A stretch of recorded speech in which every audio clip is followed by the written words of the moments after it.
Sahənizdə baxın, bu pambıqla fəsləsinə aid olan İmam pambığı.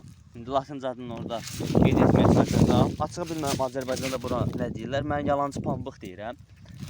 Gördünüz, əgər bu deməli yalancı pambıq sahənizdə varsa və gələn il pambıq əkəcəksinizsə, çalışın.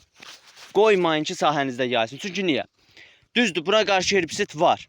Amma bu herbisid pambıq da elin yarpaqlıdır, bu da elin yarpaqlıdır. Bu da pambıqla eyni fəsliyə aiddir, pambıqla eyni qohumluq əlaqələri var.